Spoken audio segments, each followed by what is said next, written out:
Another day, another day trip out, and today we're at the Luther Marsh, which is north of Guelph and past Fergus on the way to Orangeville. Here's a map of the Luther Marsh here, and it's pretty much a wetland oasis in the middle of nowhere. The only things surrounding it really are farmers' fields and other things like that. So the first path you walk down is this nice coniferous tree forest line hedge. Here's the handiwork of a woodpecker, probably a sapsucker or other species like that. I thought maybe there might be something underneath this log, but wishful thinking, so maybe on the next one. Once you get out of the forested area, you get out to the open where the wetlands really start to begin, and you can hear all sorts of frogs calling because, like on my previous videos, all sorts of springtime breeding frogs and toads are out calling even in the daytime, not just in the night.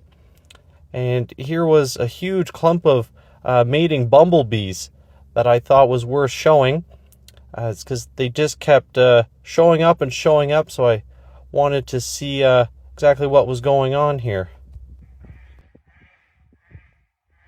American black ducks are common to the marsh, and I think Jeremy and I just spooked a few of them.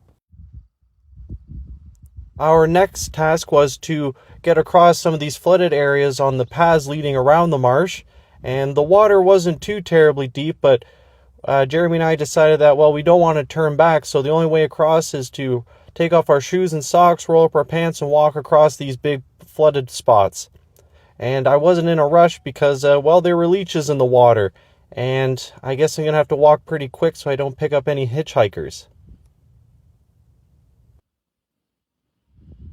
We spotted a snapping turtle basking out in the nice warm sunshine, and we spooked it, and it quick went into the water here, into the sediment and muck, and Jeremy thought he could get it before it got too far away, but no dice this time. If you listen closely, you can hear sandhill cranes calling in the background. This is one of the coolest little insects around. This is a six-spotted tiger beetle, which are a common sight in spring and summer when you see them on open forest paths and clearings and such, ready to chase down small moving insects to eat. You can hear a whole array of frogs calling in the background, predominantly pickerel frogs. I can hear a northern leopard frog, the occasional wood frog I hear calling, and of course the spring peepers are in quite abundance. Jeremy was able to catch a mud minnow that was isolated in a puddle right on one of the walking paths that we were going down, so he quick scooped it up, and he also caught this 9-spine sickleback fish too.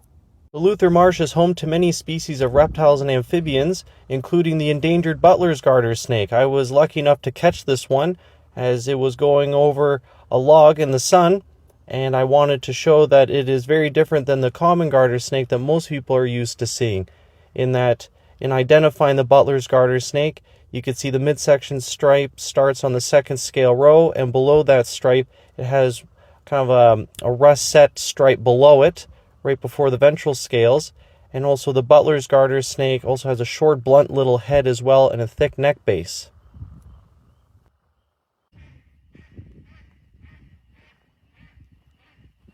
We keep hearing and scaring these American black ducks, but we don't see any on our whole walk while we're here.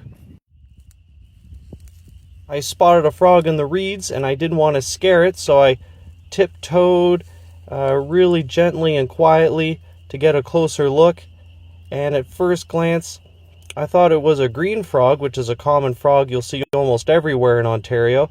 But on a closer inspection, its close look like the mink frog, which is a species that you more or less see up north, not here down south, but it is found here at the marsh.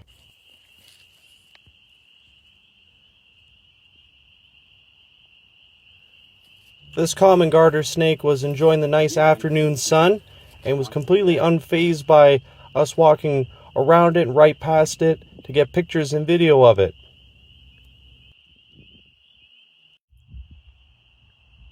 The sandhill crane is a common bird here at the Luther Marsh, and I think that's exactly what left this track here on the walking path. It's not mink. For any watchers out there who are quite good at identifying animals by their tracks, please let us know who made these tracks. On our walk back to the car, we saw a couple of mourning cloak butterflies. The mourning cloak is a butterfly you often don't see during the day, as it's naturally crepuscular and nocturnal. And it's a very attractive looking butterfly with the cream color margins running around the wings. A few minutes outside of the marsh, driving home, we spotted a whole flock of trumpeter swans. There were 7 or 8 of them, and I quick pulled the car over to the side of the road to get a better look. And they were pretty much unfazed with us being there, but this was a really great sighting to see right at the end of the day. If you like videos like this, please like, share, and subscribe for more content.